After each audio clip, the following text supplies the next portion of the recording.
Tudo bem, pessoal? Sejam bem-vindos ao quarto episódio da segunda temporada do Lucrando com Imóveis. A gente está voltando às gravações aqui para trazer um assunto que a gente adora aqui dentro do Lucrando, que é para falar sobre dados, sobre números, sobre cálculo, enfim, tudo que tem a ver com entender no detalhe a qualidade e a lucratividade dos seus investimentos. Afinal, o nome do canal é Lucrando, então você precisa saber se está tendo lucro ou não, né? Então, hoje o nosso tema do episódio vai ser falar sobre métricas imobiliárias para investidores. Então, a gente tem uma série de dados que hoje formam o arcabouço básico das informações que os investidores têm que buscar. E a gente vai trazer os principais dados do mercado brasileiro hoje.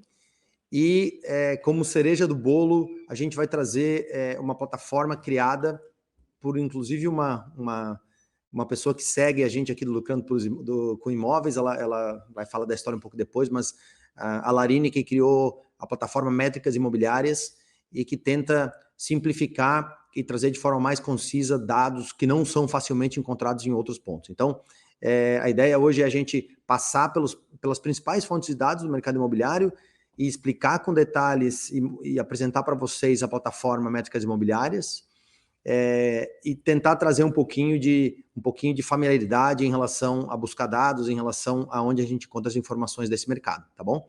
É claro que a gente vai falar muito sobre análises que são focadas em objetivos específicos, né? Então, por exemplo, o FIPZAP fala de média de mercado, o relatório da BCIP fala de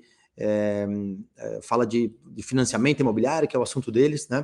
E eu já gostaria de começar ressaltando, e a gente vai fazer isso muitas vezes durante o nosso papo aqui, ressaltando que, no final das contas, é fundamental que a gente tenha também uma análise específica dos dados relacionados ao seu investimento, né? Então, os dados gerais servem como um guia, servem como um ponto inicial, porém, é fundamental que você vá, busque e encontre os dados específicos do seu investimento, e geralmente os indicadores gerais não vão mostrar isso. Mas vamos lá, antes de a gente começar o papo de fato, queria convidá-los aí a se inscrever no nosso canal do YouTube, entrar na comunidade do WhatsApp.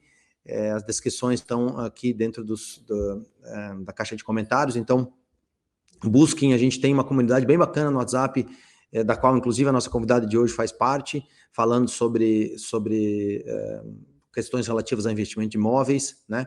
Então, inscreve no canal, a gente está sempre tentando criar conteúdo de qualidade e novidades para vocês, e inclusive estamos sempre abertos aí a sugestões, a solicitações, né, do pessoal que nos segue, tá bom? Então, sem mais delongas, a gente vai falar um pouquinho hoje com a Larine Malheiros, né? Ela é gerente de engenharia de software, ela mora no Canadá e há algum tempo ela tem estudado a possibilidade de investir em imóveis no Brasil, e a partir de então ela passou a se aprofundar em dados e buscar informações sobre investimentos, e aí por isso, por não encontrar esses dados, ela acabou criando a Métricas Imobiliárias. Então, seja bem-vinda, Larine. Primeiro de tudo, queria te agradecer pela sua disponibilidade por participar conosco aqui, né? A gente sabe que a sua agenda aí não é fácil de conseguir um espaço para conversar conosco, mas antes de tudo, obrigado, e fala um pouquinho de você, fala um pouquinho como é que você chegou até aqui, quer dizer, da onde que veio a ideia do Métricas Imobiliárias, se apresenta para a gente, e, de novo, muito obrigado por estar dedicando seu tempo aí, Larine. Obrigada, Ronald. Bom dia.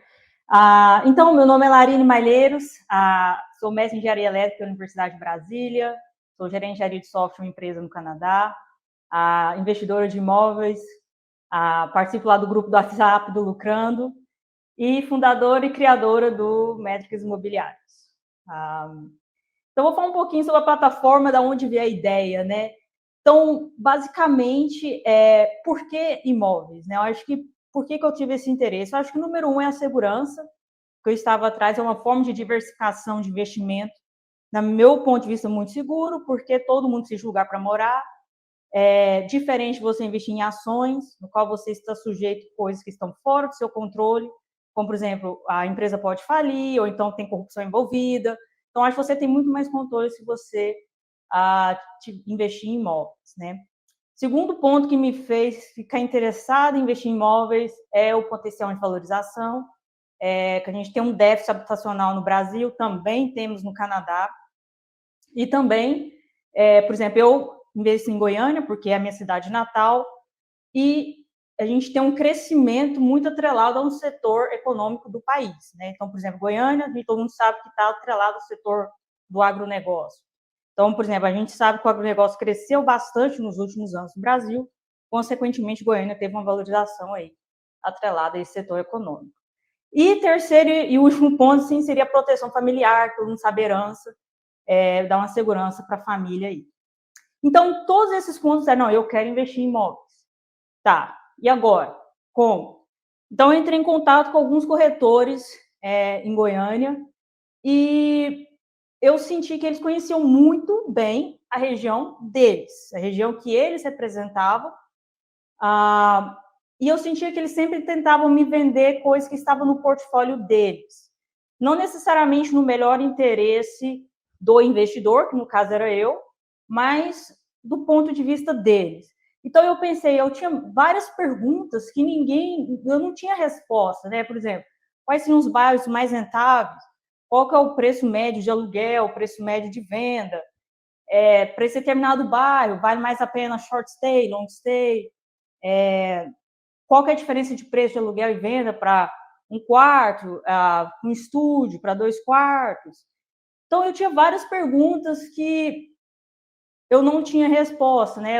Aí, às vezes, eles queriam me vender imóveis na planta, eu não sabia quanto que eu ia pagar no final, eles só falavam, indexado pelo CUB, indexado pelo INCC, aí você tem que pagar um semestral, aí você tem que pagar a chave, mas eu nunca sabia no final se era um bom investimento no final das contas, porque vamos supor que começaria com 600 mil em imóvel e no final, será que ia dar 1 milhão? Será que ia dar 700 mil? Então, isso tem uma diferença bastante considerável para quem quer investir. Então, todas essas perguntas, e eu como desenvolvedora, gerente de software, eu amo dados, né?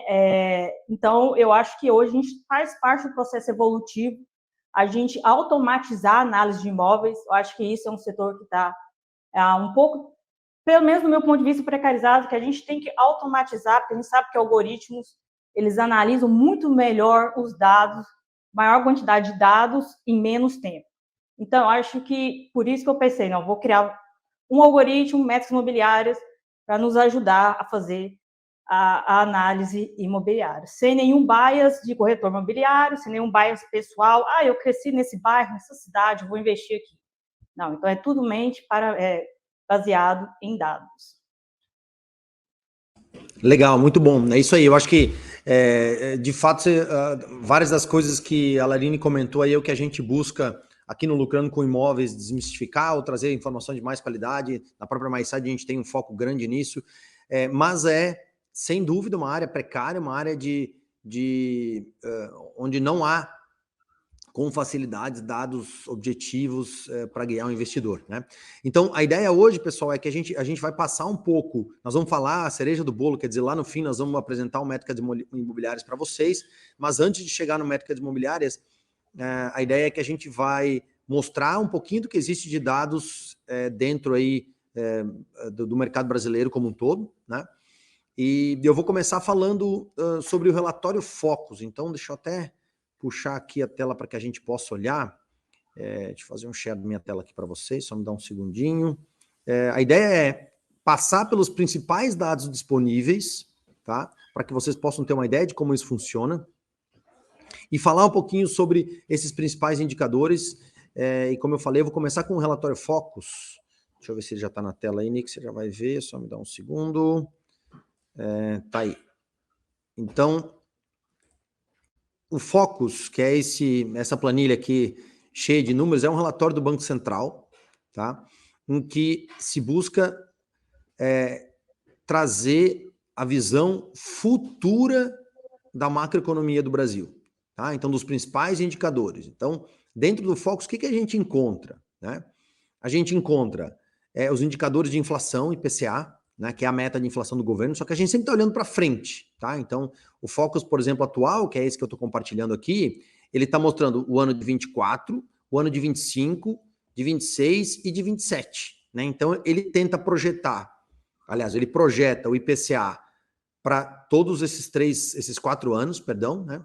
O final desse ano mais os próximos 3, assim como uma série de variáveis aqui que tem a ver com a economia do país como um todo. Então, IPCA eu já falei, ele fala do qual vai ser o crescimento do PIB, ele tenta projetar o câmbio, a Selic, que é a taxa básica de juros do governo, IGPM, né, que é um outro indicador de inflação, o IPCA administrados, quer dizer, é um recorte do IPCA principal que já tinha sido falado, e aí outros indicadores, conta corrente, etc. e tal, acho que tem menos influência direta com investimento em imóveis. Então, por que é importante olhar para o foco? Né? É um relatório semanal, tá? Ele é atualizado toda semana, inclusive você enxerga a tendência de o que aconteceu nas últimas semanas, mas por que é importante olhar para ele? Porque, em geral, ele vai dar uma ideia aqui de qual é a expectativa de retorno livre de risco, né, que é dado pela Selic, renda fixa, né? Ou seja, se eu botar meu dinheiro lá na renda fixa,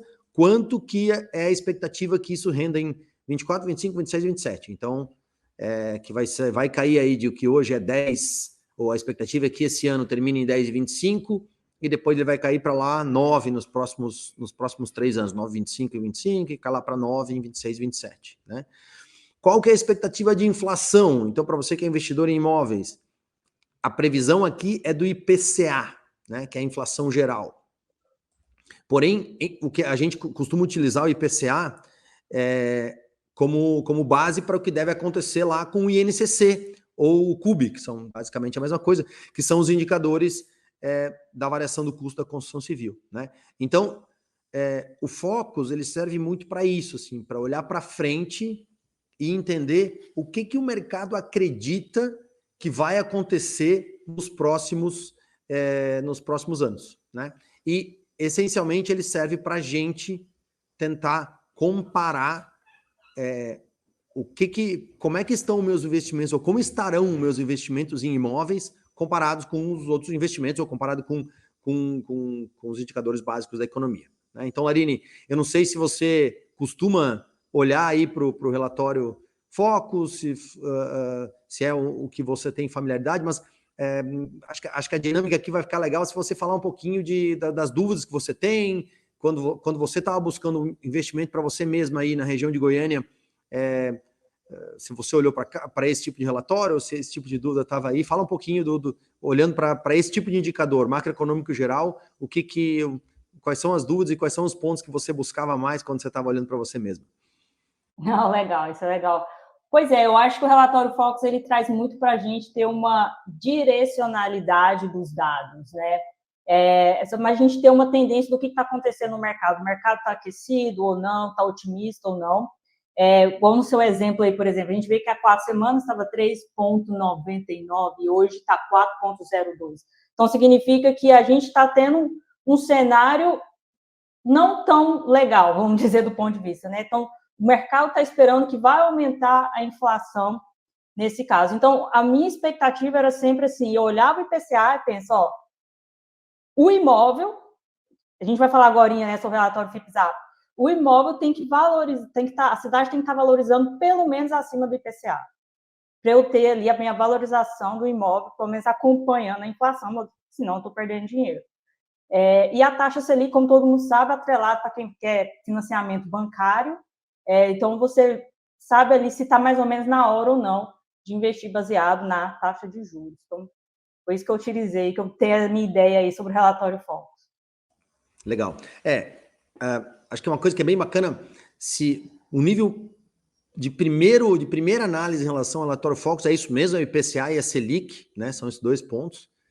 E eu acho que o pensamento no seu investimento com imóveis tem que ser, a rentabilidade do meu imóvel tem que ser acima da Selic, né? Visto que a Selic é renda fixa e é um investimento livre de risco. O único cuidado aqui é que, normalmente, rentabilidade de imóvel vai juntar 2 coisas, né? Então, vai combinar a valorização dele mais o que você consegue de renda de aluguel, por exemplo, se for imóvel de aluguel, né? Se for um imóvel que você vai comprar para valorizar e vender, aí é só a valorização que vale e, no mínimo, você deveria estar buscando que ele desse mais do que a valorização da Selic, né? E o IPCA é uma indicação de inflação, quer dizer, pode ser, provavelmente os custos vão aumentar naquele ritmo, né?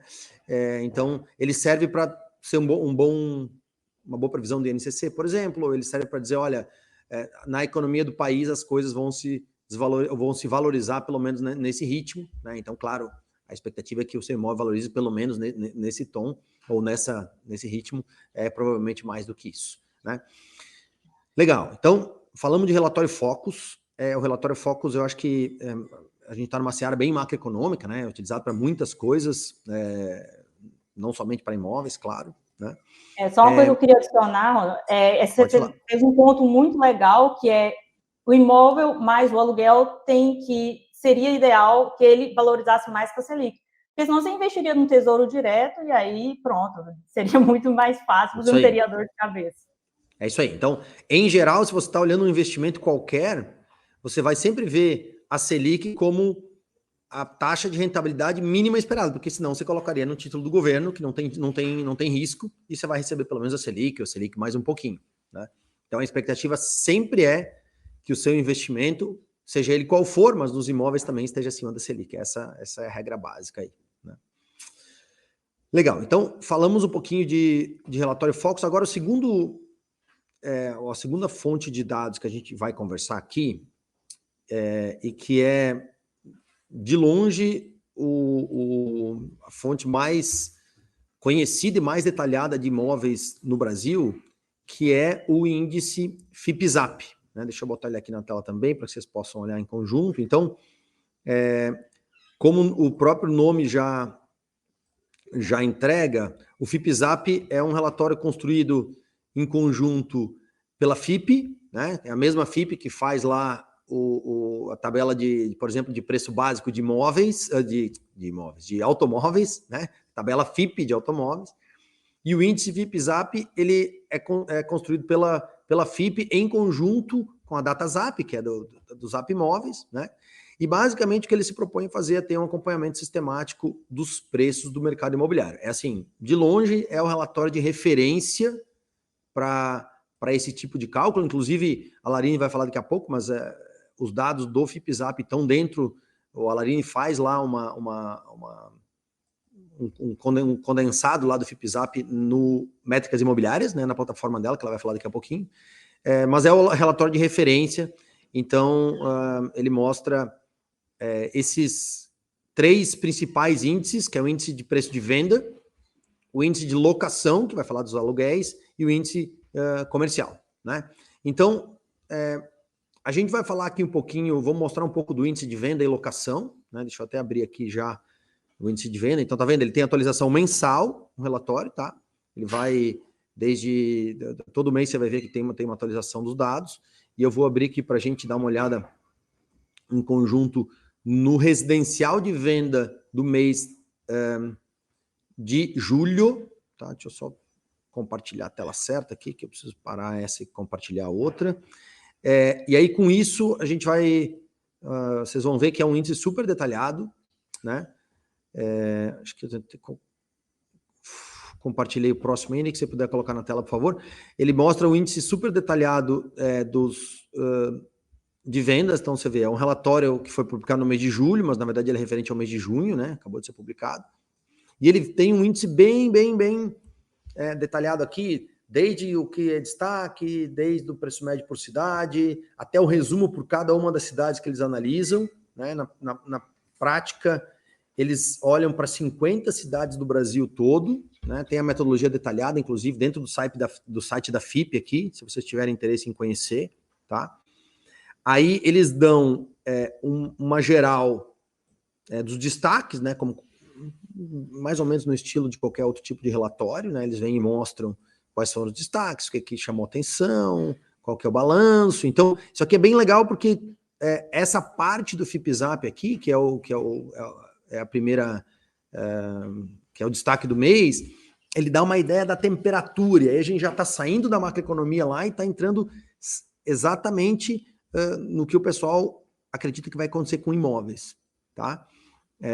Então pode ver que tem bastante informação detalhada, o preço médio foi para tanto, a expectativa foi essa, aqui tá vendo a manchete principal é que no primeiro semestre foi 3,5, né, a valorização, ou seja, qualquer lugar perto de 7 ao ano, né, e aí depois ele entra e começa a falar detalhadamente de cada uma das regiões, né, então ele vem nas capitais, começa com as capitais e tal, o que aconteceu em São Paulo, o que aconteceu em junho, o que aconteceu em maio, o que aconteceu nesse ano, o que aconteceu nos 12 meses acumulados e tudo mais. Vocês vão ver que tem muito dado detalhado aqui dentro, e depois eu vou passando o relatório para vocês terem uma ideia.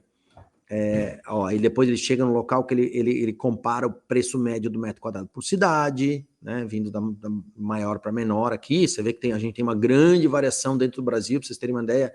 A gente fala que Balneário Camboriú tá, em média, R$ 13.259 um metro quadrado, enquanto que Betim, Minas Gerais, R$ 4.084 um metro quadrado. Você vai ter uma diferença de 3 vezes, aproximadamente, no preço médio do metro quadrado, do menor para o maior, né? Considerando que o custo de construção é mais ou menos o mesmo no Brasil inteiro, o que acontece? Por que é assim? Né? E é lógico que isso tem muito a ver com a questão dos terrenos, de quanto custa, da escassez que em Balneário Camboriú, que é uma cidade super pequena, em que você tem beira-mar, uma boa parte dela tem uma faixa beira-mar, é muito maior a escassez de áreas se a gente comparar com Betim, que é uma cidade industrial, enfim, que não na região metropolitana de Belo Horizonte, e que não tem nenhuma área de supervalorização. Eu não conheço detalhadamente Betim, mas obviamente tem um metro quadrado muito menos valorizado, e a gente chega em mais ou menos 3 vezes, né, nessa diferença aqui, né? E eu não vou entrar em todos os números aqui. Ele mostra a evolução histórica, enfim, ele mostra, tem muita coisa, comparação com o IPCA e com o IGPM, é um relatório super rico, tá? Mas eu queria voltar aqui para o preço do metro quadrado, porque acho que isso aqui conversa um pouquinho sobre o que eu queria dizer. Qual que é a principal limitação do índice FIPZAP? É que ele utiliza os dados, obviamente, da plataforma Zap Imóveis, e ele mistura coisas muito extremas, né? Então, por exemplo, se você pensar no município de São Paulo, a gente está falando aqui que São Paulo tem R$ 11.000 o metro quadrado, né? E a valorização de São Paulo foi, vamos botar, deixa eu olhar aqui para cima, acho que nem está entre as mais valorizadas, então não aparece. Não está aparecendo. Então vou pegar um outro. Bom, enfim, não importa quanto foi, mas se você olhar aqui nos dados, em algum momento vai aparecer São Paulo, mas São Paulo está com R$ 11.000 o metro quadrado, né? É claro que em São Paulo você tem regiões em que o metro quadrado é muito mais alto que isso, então não é difícil encontrar em São Paulo, nas regiões mais nobres, lançamentos que estão acima de 40, 50 mil reais um metro quadrado, né? Enquanto que nas regiões menos valorizadas você vai encontrar coisas que estão lá 2, 3, 4 mil reais o metro quadrado. E a média da cidade de São Paulo é 11 mil, né? Então, por que isso é muito importante de entender? Porque o índice FIPZAP, ele ajuda muito você ter uma ideia do rumo em que uma certa região está tomando em relação aos imóveis como um todo, né? Mas ele não serve para análises específicas de investimento, porque ele junta a média de muita coisa diferente, né? Então, um dos motivos pelos quais Balneário Camboriú, por exemplo, e Itapema são os maiores metros quadrados do Brasil, e aqui eu estou falando de mercados que a gente conhece muito bem, porque a gente atua dentro da MySide, é que esses dois mercados são dominados por novos lançamentos de alto padrão. Né? Então, quem está dominando o FIPZAP nesses dois mercados são apartamentos, via de regra, apartamentos e via de regra novos, né? Que acabaram de ser entregues ou que nem foram entregues ainda, mas que já fazem parte do índice, porque eles já estão lá dentro da plataforma dos Zap Imóveis. Né? Então tem uma grande diferença nesses dois mercados, porque aqui a gente tem uma super dominância de imóveis novos e obviamente, o metro quadrado médio fica muito mais alto ali. Né? Então, só para trazer esse exemplo, quer dizer, São Paulo tem de 50 até, sei lá quanto que é o metro quadrado mais barato de São Paulo, mas tem locais que custam 50 e outros locais que a gente está falando muito mais baixa e a média dá 11 mil. Já Balneário Camboriú e Itapema, eles estão super concentrados em imóveis que são novos e que têm um valor agregado muito mais alto, né? Então, por isso, essa é uma das limitações do FIPZAP, porque ele trabalha com médias da região, desde o imóvel bem novinho, que acabou de estar pronto ou está sendo entregue agora, até o muito antigo, nos bairros onde a ocupação é muito mais antiga. E aí, quando você vai olhar para o seu próprio investimento, muitas das vezes, olhar para o número do FIPZAP em geral não ajuda muito, mas ele sim é o índice mais completo que dá, e agora eu vou voltar aqui para a tela de resumo, ele dá uma ideia geral do que está acontecendo e você consegue entender o que está acontecendo em geral nos mercados que você está olhando, né? Então, Larine, eu sei que você, inclusive, tem lá dentro da sua plataforma, você colocou o FIPZAP, fala um pouquinho de por que você colocou ele lá e o que você entende desse índice. Não, beleza. Eu coloquei lá porque eu acho que é um dos indicadores melhores que a gente tem hoje no Brasil, digamos assim, do ponto de vista de valorização comercial e residencial. Então, desde 2011, o Brasil não tinha um índice igual o FIPZAP, né? Para nos mostrar esses dados. Então, assim, eu coloquei na plataforma porque para nos dar uma ideia de como o mercado daquela cidade está se comportando. Mas eu concordo com você absolutamente que não, você tem que olhar muito além, né? Que a gente tem muitas coisas ali que estão misturadas naquele valor. E eu cheguei a olhar, eu gosto muito de dados, então eu cheguei a olhar como que eles calculam esses dados, da onde vem, né? Então, basicamente, eles criam células de ponderação. É isso que eles chamam, são células de ponderação regionais, e eles têm limitações, por exemplo, para determinados tipos de imóveis, eles tiram alguns extremos, e aí, a partir dessa célula de ponderação, se tiver menos de 5 imóveis no ZAP sobre aquela região, eles descartam aquele dado. Então, todos os dados que estão ali têm mais de 5 anúncios no ZAP Imóveis, e a partir daquela célula de ponderação, eles calculam a mediana. E o que é mediana? É quando você organiza os dados do menor para o maior e você pega o valor exatamente no meio. E qual que é o problema disso? O problema disso é que não conta pela dispersão. Só que aí, como é que eles resolvem esse problema? Eles calculam a mediana da célula de ponderação e depois eles calculam a média daqueles valores. E aí sim eles contam pela dispersão ali. Então, assim, quem tiver interessado em saber como é que o FIPZAP calcula, acho que tem aí um link na plataforma deles mesmo, mostrando como que esse dado é calculado. Então, basicamente, eu uso esses dados para mostrar como é que é o comportamento da cidade em relação ao IPCA, mas, igual você falou, tem bairros que renderam muito mais do que está escrito ali e muito menos também. Então, a gente tem que saber diferenciar. E eu acho que, assim, o principal que a gente tem que cuidar é isso, quer dizer, o bairro em si está representado por... obviamente, ele não tem mágica, né? Eles são obrigados a ponderar algumas coisas lá dentro, eles são obrigados a eliminar alguns dados, né? Geralmente, quando você olha o teu investimento... Então, deixa eu dar um exemplo aqui bem claro.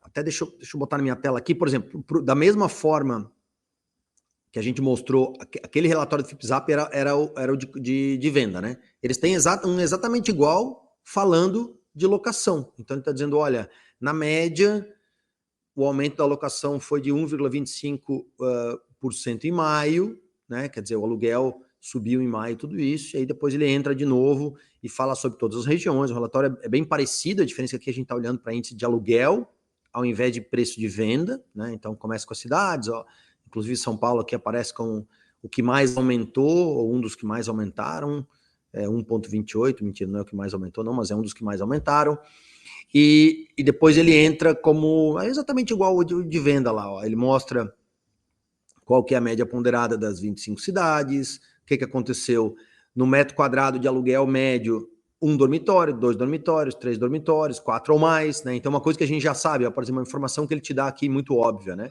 O índice de aluguel de imóveis de 1 dormitório é R$60 o metro quadrado, praticamente, né? 59,30. Enquanto que das outras tipologias, 2 dormitórios, 3 dormitórios, 4 dormitórios, 42, 39, 41, né? Ou seja, há uma valorização maior no índice por metro quadrado do imóvel menor. Isso tem duas causas principais aqui, e a primeira delas é que esse tipo de imóvel de um dormitório normalmente só é construído em regiões que são regiões mais nobres, né? Porque se busca valorizar, ocupar o metro quadrado mais nobre que existe. Quer dizer, as pessoas gostam de morar e pagam mais caro por isso, porque elas estão próximas a metrô, próximos aos centros urbanos, próximos ao que tem de melhor em relação a acesso aí, né? Então essa é uma das causas, logicamente. E a segunda causa é que há uma dominância de imóveis muito mais novos quando eu falo em um dormitório. Há pouco tempo atrás não existia esse tipo de estúdio, um dormitório, quer dizer, até tinha kitnets e tal, mas era uma coisa muito menos popular do que é hoje, que se criou toda uma categoria recentemente no Brasil de imóveis focados em aluguel e estúdios e imóveis de um quarto. Então, por isso tudo, você vê que a diferença é de praticamente 50% do aluguel médio, quer dizer, a gente sai de 42, por exemplo, no 2 dormitórios, para 59, é quase 50% acima em relação ao preço de aluguel médio, né? Só que, claro, se eu pegar, e aí é muito importante, um imóvel de 2 dormitórios na mesma região que um estúdio, por exemplo, e os dois da mesma idade, quer dizer, o imóvel que está ficando pronto agora, ou ficou pronto há 2 anos atrás, você não vai enxergar toda essa diferença aqui, que está dando quase 50%, né? Você vai enxergar que sim, é um pouco mais caro o imóvel menor, mas não vai ser uma diferença de aluguel de 50% entre um e o outro aqui no metro quadrado, porque aí você vai estar comparando coisas iguais, quer dizer, imóveis novos em uma região parecida, ou a mesma região, né? E que estão na mesma condição. E aí essa diferença vai reduzir bastante. E aí esse número. Então, por exemplo, uma coisa que, inclusive, lá na plataforma da Larine, ela vai mostrar daqui a pouco. É um indicador que a gente usa, que é o rental yield, ou seja, quanto que vale o aluguel do meu imóvel versus o valor de compra dele, né? E a gente já viu aqui em outros episódios do Lucrando, que a gente olha sempre para 0,5% mais ou menos como a média que começa a ficar ok, né? E lá mais próximo de 1% a gente considera um aluguel muito, muito bom. Quer dizer, quanto vale o aluguel do mês versus quanto vale o imóvel. Então você está olhando esses números aqui, né? Quanto vale o metro quadrado de aluguel versus metro quadrado de compra. Quando você for fazer essa análise no seu investimento, não vale a pena olhar o FIPZAP, né? Por quê? Porque o FIPZAP vai te enganar, porque ele está misturando um monte de coisa, né? Você aí sim precisa tentar, ou deve olhar especificamente para o seu número do seu investimento que você está comparando. Estou comprando um imóvel de tanto e espero ter tanto de aluguel com ele. Pronto. Né? Eu estou vendo o caso específico. Mas esse tipo de número, então, por exemplo, aqui tem o FIPZAP de aluguéis, né? E ele tenta mostrar mais ou menos, e tem vários, você vê, tem 26 páginas de relatório aqui, ele faz aquela mesma lógica de cidades que vale o metro quadrado de aluguel quanto vale, a evolução no mês a mês, enfim, ele vai trazer comparação com IPCA e GPM, etc. Então você vai ver que tem várias páginas, é importante olhar esse relatório também, e a gente consegue ver dentro dele aqui, enfim, muitos detalhes da média do Brasil, né? Então, Larine, não sei se você quer acrescentar alguma coisa em relação ao FIPZAP de aluguel, é mais ou menos o mesmo assunto que a gente acabou de conversar, né? Mas tem alguma coisa que eu gostaria de trazer específica, senão a gente já vai pular para o próximo para poder daí, de fato, entrar no Métricas Imobiliárias aí, que é o objetivo de hoje. Não, acho que é isso mesmo. Acho que a gente cobriu tudo aí do FIPZAP, pessoal. Legal, muito bom. E aí, por último, o que eu vou falar aqui, antes de entrar na Métricas Imobiliárias, tem um relatório que é um relatório que fala muito sobre temperatura do mercado de compra e venda de imóveis, né? Que é um relatório da ABCIP, né? A ABCIP é a Associação de Bancos e de... Aliás, nem sei o que é a sigla aqui, mas já vou descobrir, peraí. Só um pouquinho... Significa Associação Brasileira de Entidade de crédito imobiliário e poupança, né? Então, basicamente, são as empresas que concedem crédito imobiliário, tá? Então, é o relatório mais detalhado que existe sobre crédito imobiliário no Brasil. Por que ele é importante? Eu já vou abrir ele aqui sem mais delongas. Ele é importante porque a gente consegue, dentro do relatório da ABCIP, então ele também tem um relatório mensal aqui, esse aqui é o de maio, tá? Fechamento em maio, no caso aqui maio significa número de maio, que foi publicado aqui em 27 de junho, tá? Então todo mês vai sair. Esse cara dá uma temperatura do mercado de compra e venda de imóveis. Por quê? Porque a maioria dos imóveis comprados no Brasil, eles são financiados, né? Então, a gente vai sempre olhando para esse número aqui, a gente vai ter uma ideia boa de como é que está a temperatura do mercado de compra e venda de imóveis, né? Então aqui, por exemplo, eles mostram que no mês de maio foram financiados 16 bilhões de reais, que é um aumento de 34% em relação ao maio do ano passado, né? E aí depois, com a mesma lógica dos outros indicadores, ele vai mostrando janeiro a maio de cada ano, né? Que mostra praticamente uma estabilidade entre 22, 23 e 24. Então, um exemplo disso, né? O que está acontecendo com o mercado de imóveis no Brasil em 24? Né? Olhando esse número, a conclusão e a gente tem isso de outros indicadores também, é que o mercado continua num ritmo bom, porque esse número de 22 era considerado um número bem alto, tá? Depois eu vou dar um pouco de perspectiva para vocês em relação aos outros anos, mas ele está mais ou menos estável. O começo do ano de 22, de 23, de 24 estão praticamente no mesmo nível, uma variação tão pequena aqui que nem vale a pena entrar para explicar, né? Então, é isso que esse relatório da ABCIP te traz, né? Ele traz uma ideia de valores financiados. Lembra que eu estava falando sobre os anos anteriores? Agora ele está pegando 12 meses, né? Tá vendo que 19 e 20 era o ano de saída de Covid e tal, estava baixo. Aí ele subiu para 160 milhões em 20 a 21, que já era um nível considerado alto. Aí foi para quase 200 em 21, 22, né? Sempre aqui esse corte, porque é o relatório de maio, ele está indo de junho a maio. E aí 22 a 23 teve uma pequena queda, e 23 a 24 teve uma pequena queda. Então, o que a gente enxerga aqui? Que a gente está num mercado que está diminuindo um pouquinho o movimento, porém ainda num nível muito alto, né? A gente está falando mais ou menos no nível de 20 a 21, que é um nível considerado historicamente alto. Então, assim, é um mercado ainda aquecido, né? Porém, ele não está mais em expansão, o que inclusive é desejável, visto que ele estava numa expansão muito rápida, né? Então, aí depois ele vai detalhando tudo aqui, ele bota no número de unidades, enfim, tem vários cortes aqui, depois entra embaixo e ele fala sobre SBPE, que é o financiamento do que a gente chama de imóvel de médio padrão no Brasil, né?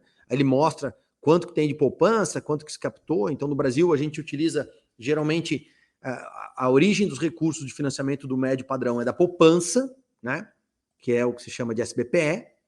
E depois ele vai falar também o saldo geral de poupança aqui e tudo mais. E depois ele vai falar aqui do indicador do crédito imobiliário focado em Minha Casa Minha Vida, que é as operações de FGTS, deixa eu chegar, não está aqui não, desculpa, é o outro relatório dele, mas tem um relatório igual aqui da ABCIP também, que fala do Minha Casa Minha Vida, né, que é a fonte de recursos Minha Casa Minha Vida é o FGTS, então ele mostra como é que está o movimento de todo. Então isso aqui, só para eu me corrigir que eu estava falando coisa errada, isso aqui é só SBPE, né, então a gente está falando só de médio padrão, os empreendimentos do econômico são Minha Casa Minha Vida, são da fonte do FGTS, tá?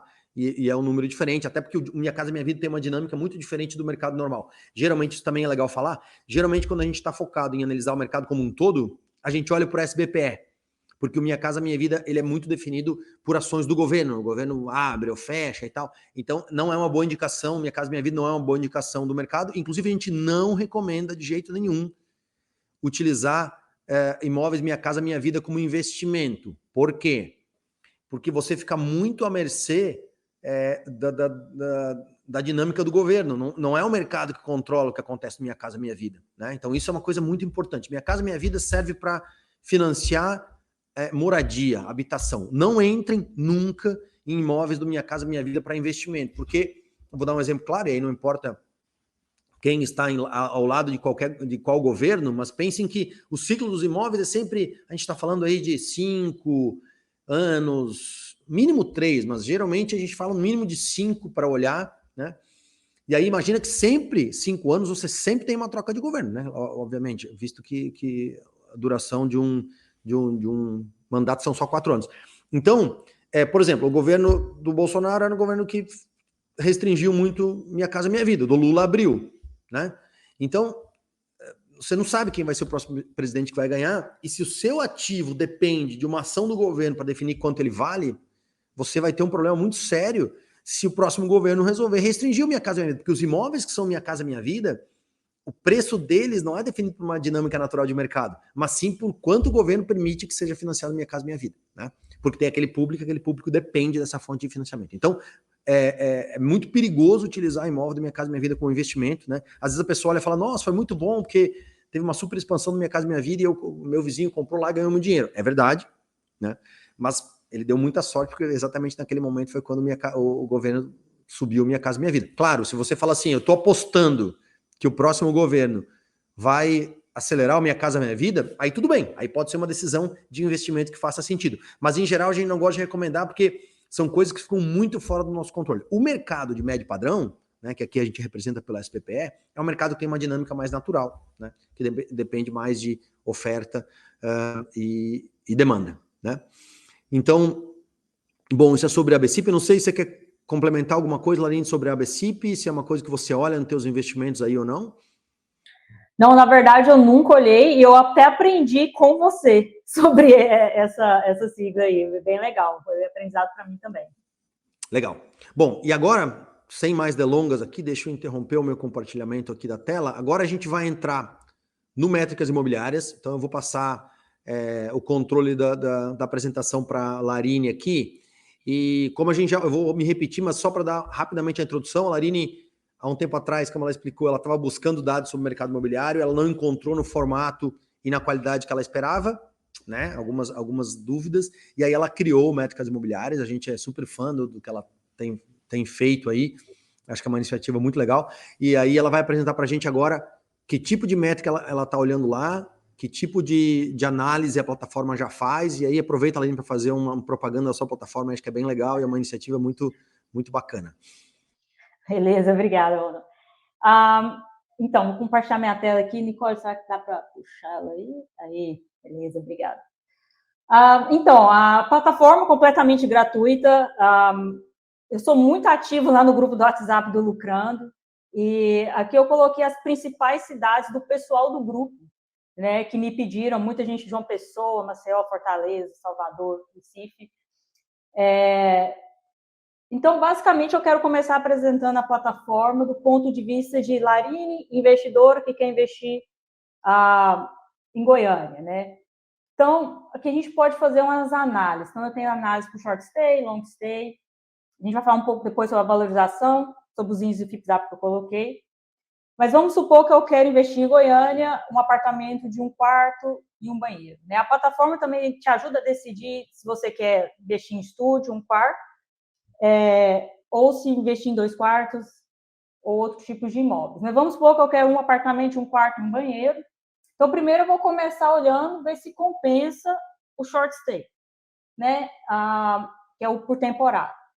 Então, se eu selecionar Goiânia aqui, os principais bairros, e eu selecionar o quarto e o banheiro. 1 quarto e 1 banheiro. Então, eu vejo aqui que eu tenho a taxa de ocupação média, lembrando todos os dados dessa plataforma aqui, ela vem ou do Airbnb ou do Zap Imóveis. Eu vejo aqui que o setor oeste, por exemplo, tem uma taxa de ocupação de 72%. Como a gente estava falando com o Ronald aqui, os dados têm uma história, você tem que entender a história do dado. Então, nesse caso, qual é a história dessa taxa de ocupação? O setor oeste é um setor hospitalar, onde pessoas da região norte e centro-oeste vão para ter tratamentos médicos. Então, a gente vê ali que tem muita short stay no setor oeste. Então, tá, então vamos supor que eu quero investir no setor oeste, mas qual que é o preço médio de temporada, de aluguel por temporada, de 1 quarto e 1 banheiro no setor oeste? Então, vou aqui selecionar de novo. 1 quarto, 1 banheiro. E aqui eu vejo o preço médio de diária para aquele bairro, né? Então, aqui, por exemplo, setor oeste, eu tenho um preço médio de R$175. Então, isso aqui é muito bom, porque eu não vi até hoje uma plataforma que me dá a média do valor da diária do Airbnb. Então, R$175. Beleza. Então, eu já vi que tem uma taxa de ocupação boa, na faixa 72%, com uma diária de R$175. Tá. E agora, quais são os possíveis imóveis, né, que podem me trazer essa rentabilidade, digamos? Então, se eu selecionar aqui de novo, na parte de rentabilidade da plataforma, ele vai me trazer uma tabela com o rendimento anual. Só que eu quero que você preste atenção que esse aqui é estimado. Não tem como a gente saber o rendimento anual, certeza. Então, é estimado. Eu não estou contando por imposto de renda, não tem nenhum tipo de possível reforma que você tem que fazer. Isso aqui é puramente utilizando o valor do imóvel e a taxa de ocupação ao longo do ano, né? Então, na verdade, só para eu explicar aqui, ver se ficou claro, né? Você está pegando a taxa de ocupação, multiplicando pelo aluguel do short stay daquele imóvel, e isso te dá a rentabilidade daquele imóvel no ano. E aí você divide pelo valor total do imóvel, é isso, né? Corretamente, exatamente. Então, qualquer coisa além disso não está sendo colocado aqui. Então, aí você tem que fazer esse cálculo, mas te dá um direcionamento por onde começar. E, então, inclusive, você coloca aqui, né, Larine, você coloca quais são os caras que você pegou como referência, né, o link do imóvel de venda e o link de imóvel de aluguel. Que uma coisa muito legal que a Larine faz nisso é que, assim, ela fez uma conta ali que é com base nisso. E ela te mostra de onde vieram os valores da conta. Você vai falar, tá, mas pro meu caso, não é bem esse aqui que seria, eu tenho que mudar para o outro. Tá bom. Aí você pega e troca o número lá do que a Larine sugeriu para o seu caso, e aí você tem o número preciso, né? Exatamente, exatamente. Porque eu sou muito assim, mas da onde você tirou isso? Então, eu gosto de mostrar da onde eu tirei. Então, tanto é que se eu clicar aqui, ó, eu tenho o link do Airbnb juntamente com o link do Zap Imóveis. E olha só, é o mesmo prédio, né? Se você for reparar aqui, é o mesmo prédio, a fachada é a mesma. E se a gente ver aqui no Airbnb também, que está em casa, deixa eu mudar aqui para Brasil aqui, só um minuto. Tá em Canadian Dollar, né? Já que você mora no Canadá. Tem que mudar aqui. Então, aqui tá, R$120 à noite, né? E aí, quanto que eu vou pagar nesse prédio? 210 mil. Tá? Então, isso aqui é para você ter uma ideia por onde começar. Só que vamos supor, mas e o long stay? Vamos supor que eu quero fazer a análise do long stay para esse cenário do setor oeste. Aqui eu também tenho o preço médio de aluguel por bairro, por venda, que você pode entrar depois, mas eu vou direto aqui na tabela de rentabilidade também. Então, se eu selecionar Goiânia... E só para deixar claro que a gente estava mostrando até agora era aluguel short stay, né? Então, tipo Airbnb. E aí a Larine mistura dados do próprio Airbnb de anúncio com dados de ocupação que ela tira de uma outra plataforma. Da onde você tira os dados de ocupação, Larine? Só para esclarecer para a turma aqui. Chama Arbitix, porque é uma API que conecta direto na API do Airbnb. Legal, isso. Então é uma API que dá lá os dados de ocupação média com base no Airbnb como um todo, né? Existem outras que fazem isso também aí. Então ela mistura o dado real do Airbnb com a ocupação que vem dessa API, que eu não entendi bem o nome, mas tá tudo bem, tá valendo.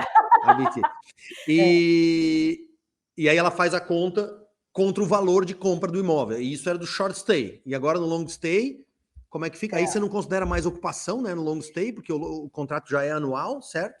Isso, exatamente. Aí eu já não tenho o dado da ocupação, porque o dado da ocupação vem da API do Airbnb. Para o long stay, não tem, né? Aí você teria que realmente ali conversar com o porteiro, com o zelador, mas dá para você já ter uma ideia de taxa de ocupação baseado já no temporada. Mas aqui, o que eu faço no long stay? Eu sempre comparo as mesmas variáveis, né? A mesma quantidade de quartos, banheiros, vaga de garagem, metragem. Então, aí eu quero, vamos supor, se eu clicar nesse link aqui, olha aqui, esse aqui já é o valor do mesmo prédio para o long stay. Ou seja, para o long stay, eu ia ganhar 2.550 ou R$120 à noite e pagar 210 no imóvel. Claro que esse aqui nesse caso a gente deu sorte, porque existe um long stay, short stay e venda no mesmo prédio. Mas, às vezes, você não acha no mesmo prédio, aí você tem que olhar no mesmo bairro, né? Mas o importante tipo assim, é ter um lugar para você ver todas essas métricas juntando as mesmas variáveis, metragem, quarto e banheiro. Então, aqui a gente vê que, por exemplo, o rendimento anual aqui deu na faixa de 14,4, que aqui eu já não tenho mais a taxa de ocupação, é baseado literalmente que está ocupado o tempo todo, né? Só que não é a verdade. Então, assim, aí diminui mais ainda.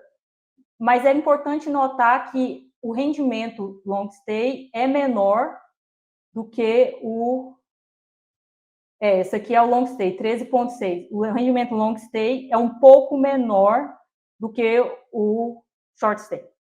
Que é uma coisa que a gente... Isso é normal que assim seja, né? Porque nessa conta, e de novo, né? O diabo mora nos detalhes aí. Nessa conta não está colocando, por exemplo, que no long stay, quem é responsável por pagar IPTU, água, luz, telefone, internet, é o locatário, né? Ao passo que no short stay, quem paga tudo isso é você, né? Então tem a matemática... Qualquer tipo de indicador vai nos dar o rumo, né? A matemática exata você tem que vir para a sua própria análise, mas é normal que no long stay você tenha uma rentabilidade média do custo da receita versus o valor do imóvel mais alta, né? Já que tem outras despesas que não estão contadas aí. Mas, em geral, também é verdade que bons imóveis de short stay têm uma rentabilidade, mesmo a líquida, no final das contas, é um pouquinho melhor do que a de long stay, né? Pelo menos assim é esperado, né? Exatamente. Então, assim, o meu objetivo com a plataforma foi sempre analisar as mesmas variáveis com a resposta da valor médio de aluguel, valor médio de venda, possível e os imóveis, né?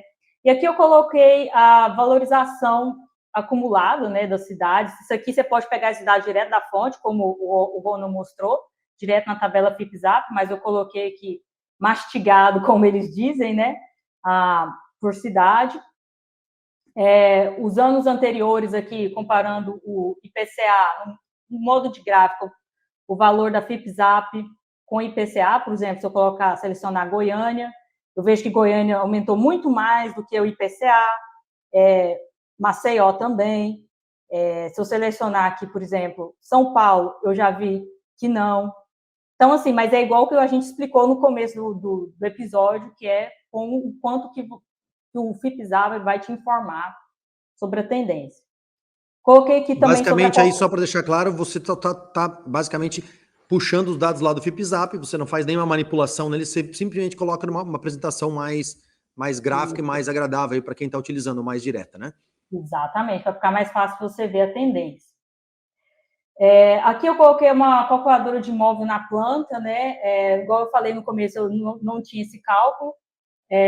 Aqui eu não tenho chaves, eu não tenho sinal, mas ele te dá aqui o cálculo, qual que é o valor da prestação, né? Então, a gente colocar aqui 634091, por exemplo, com 10% de entrada, eu vou pagar 100% do imóvel antes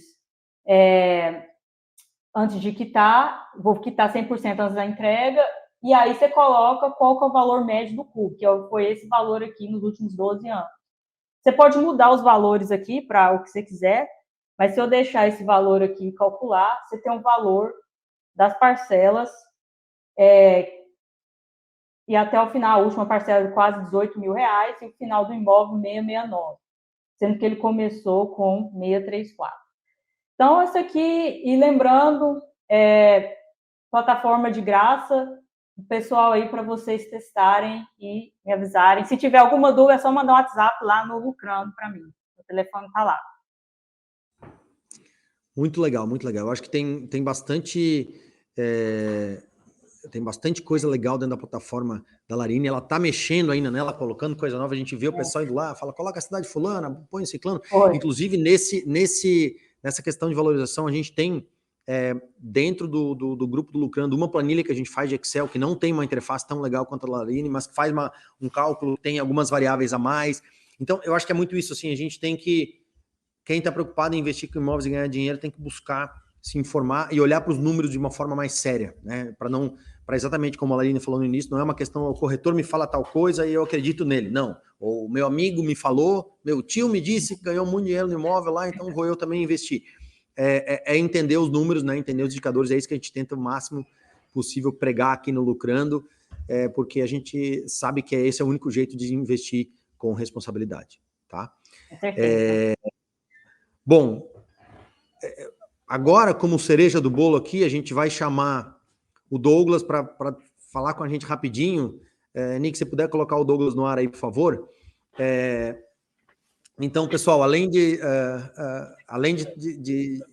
olhar e buscar muito o que está no mercado em relação a dados e falar de investimento, a gente tem dentro aqui da MySide, Lucrando com Imóveis, uma iniciativa própria de melhores cidades para investir, né? Que a gente basicamente pega os dados num formato parecido com o que a Larine mostrou para vocês, só que aí a gente faz todas as ponderações, a gente tenta entrar, por exemplo, os dados médios que foram apresentados no FIPZAP ou num relatório que a Larine criou, eles olham para todos os imóveis da cidade. Quando a gente faz o Melhores Cidades para Investir, a gente olha os imóveis focados em investimento para valorização, que tem um número diferente, né? Porque eu estou olhando só imóveis novos, recém-lançados, típico de imóveis que você vai comprar para revender depois com lucratividade, né? E, enfim, essa é só uma ponderação que a gente faz, mas a gente só trouxe o Douglas aqui para ele dar uma palhinha, visto que a gente vai estar lançando a edição 2024 do Melhores Cidades para Investir agora no segundo semestre. O Douglas é co-founder da MySide, além de ser meu irmão, então aqui a gente está tudo em casa, em família. Mas a gente vai lançar aqui na MySide esse guia agora no segundo semestre. E eu queria, Douglas, que tu falasse, bom, primeiro, obrigado por disponibilizar um pouquinho do teu tempo para falar com a gente aí. E fala um pouquinho dos objetivos do ranking de melhor cidade para investir e faz um pouquinho da propaganda aí para a gente falar para o pessoal e deixar no ar uma palhinha aí. Legal, gente. Bom dia a todos. Então, o relatório do Melhores Cidades para Investir, como o Ronald comentou, ele é baseado em dados parecidos com o que foram apresentados na ferramenta, porém com uma metodologia específica voltada para ajudar os decisores, os investidores em imóveis a tomar a melhor decisão, né? Então, ele já tem um tratamento bem mais específico, né? Então, a gente separa, por exemplo, em duas categorias, uma aluguel e outra para quem quer rentabilidade com aluguel e a outra quem quer rentabilidade com valorização do imóvel. E na valorização do imóvel, a gente já tem uma série de estudos aqui dentro de casa que a gente faz focado nisso, até para auxiliar nossos clientes. Invariavelmente, em quase 100% dos casos, a compra do imóvel na planta vai ser a melhor opção, né? Porque tem todo um ciclo de valorização, quanto mais, e em geral, quanto mais cedo você compra um imóvel, ou seja, quanto mais próximo do que a gente chama de tabela zero, que é o momento da primeira venda da primeira unidade, quando a construtora oferece a primeira unidade, aquele momento de compra ele tende a gerar uma maior rentabilidade para o investidor. Então, se eu puder eventualmente compartilhar aqui a minha tela, deixa eu colocar aqui os slides, compartilhar minha tela.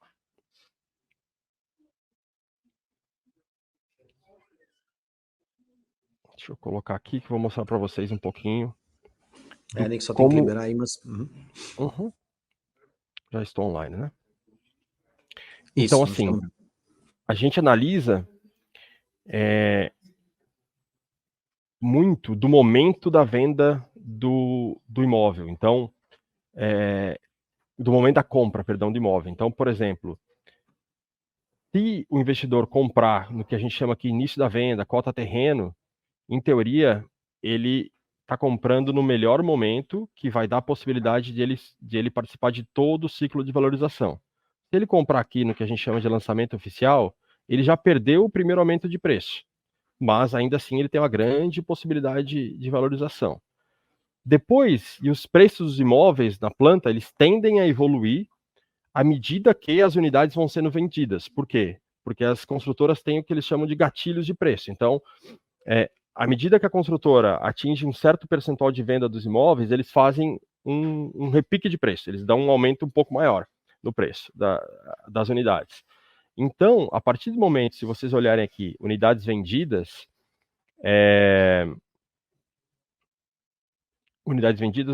o preço vai subindo, e naturalmente, se você comprar um imóvel mais próximo aqui da entrega das chaves, o potencial de rentabilidade daquele imóvel vai ser menor, né? Porque a construtora já deu os repiques de preço, que são, de certa forma, o grande potencial de trazer um rendimento extra de um investimento, uma rentabilidade extra, é justamente os repiques de tabela da construtora, porque ela em geral, ela precisa antecipar o fluxo de caixa para ela poder financiar a obra, para ela poder garantir que o empreendimento vai ter demanda.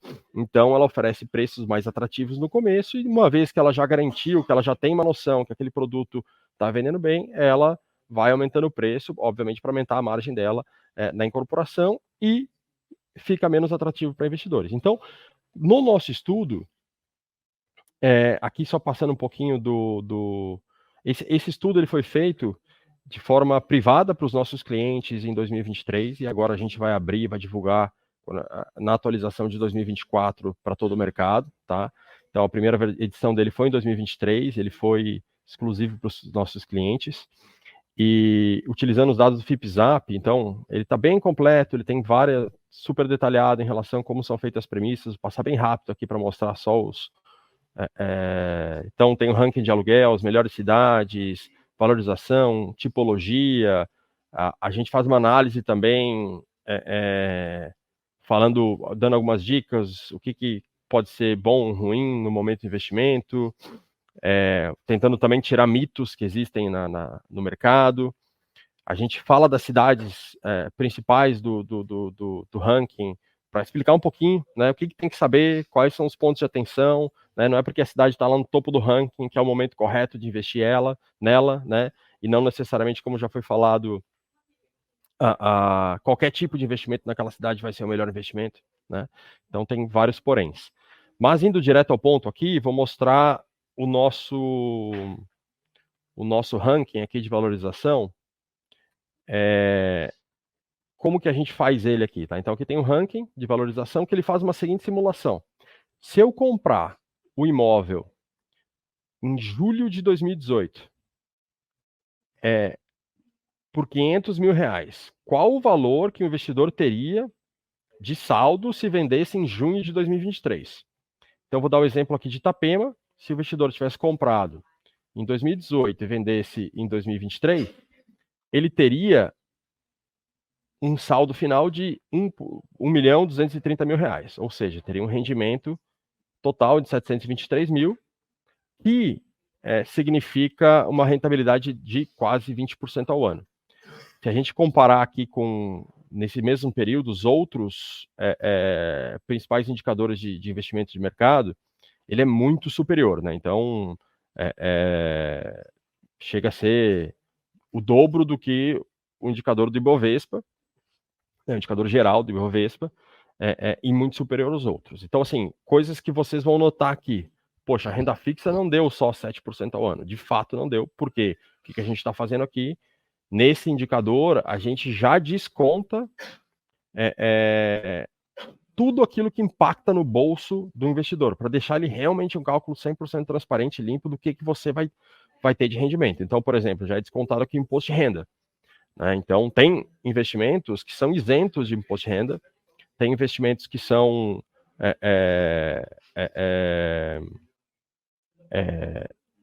até que tem alíquotas menores, alíquotas maiores, então a gente já faz esse ajuste, tá?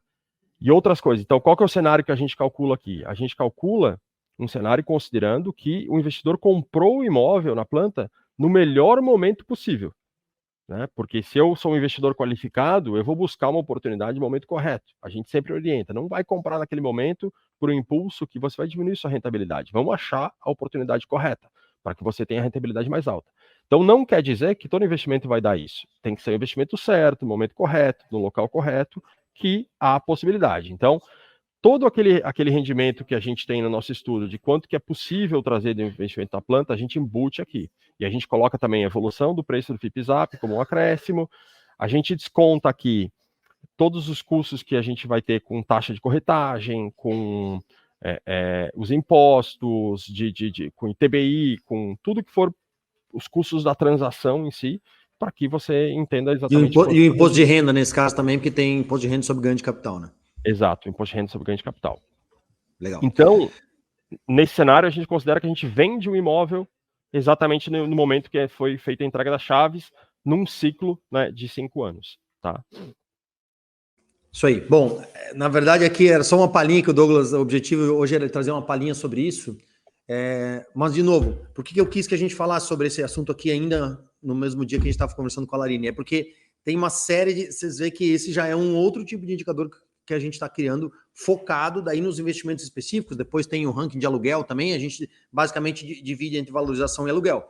E aí o número puro do FIPZAP de valor por metro quadrado já não vale aqui, porque não é relevante para quem vai investir para imóvel na planta, porque o número do FIPZAP não considera imóvel na planta de forma completa, né? Então, a gente tenta nesse...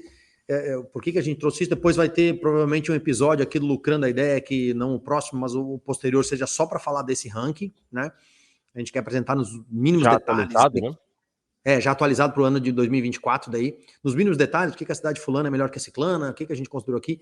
Mas eu queria trazer isso aqui para a gente só para que a gente tivesse bem claro, trouxesse o caso da Larine, que procurou e não encontrou os dados, criou uma plataforma que é super bacana para utilizar isso. Tem lá o FIPZAP, que é uma coisa que a gente falou, tem lá os dados da BCIP, que tem uma relevância grande aqui, a gente cria esse ranking para tentar trazer para a ótica do investidor. Então tem uma série de dados e certamente isso só vai melhorar, né? A qualidade, a quantidade de dados disponíveis está só melhorando, né? E trazer para vocês, investidores, o quanto é importante olhar para esses números de forma detalhada. Então, já deu nosso tempo aqui. Eu queria, primeiro de tudo, agradecer muito a Larine. Obrigado, Larine. Foi um prazer tê-la conosco aqui. Você. Né? Poxa, tanto a iniciativa de criar a plataforma quanto trazer o seu case pessoal aqui enriquece demais, né? Convido todo mundo para entrar no nosso WhatsApp do Lucrando, lá está aqui na descrição do vídeo ou nos comentários aqui, e vocês vão ver, a Larine está lá, ela é super responsiva e vale a pena conhecê-la para interagir. Obrigado demais pelo seu tempo e foi um prazer. A gente vai continuar conversando lá no Lucrando, com certeza, Larine. E obrigado, Douglas, também pelo teu tempo aí. Dá uma palhinha rápida do nosso Melhor Cidade para Investir. A gente vai voltar a falar sobre isso no futuro. Valeu, pessoal. Foi um prazer tê-los aqui, tá? Queria agradecer também a todo mundo que está nos ouvindo aqui, ou vendo, assistindo.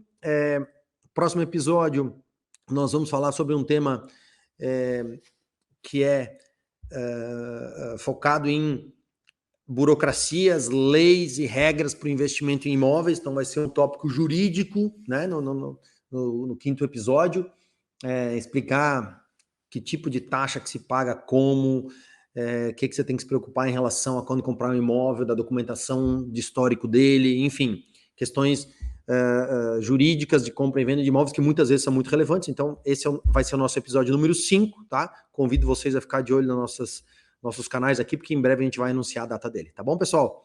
Obrigado pela participação. Entra no nosso canal aqui, se inscreve no sininho, vamos para o nosso grupo de WhatsApp. Se você está pensando em investir em imóveis no Brasil, com toda certeza você vai aprender alguma coisa nos acompanhando e vendo e batendo papo conosco. Obrigado pelo seu tempo, um ótimo dia. Tchau, tchau.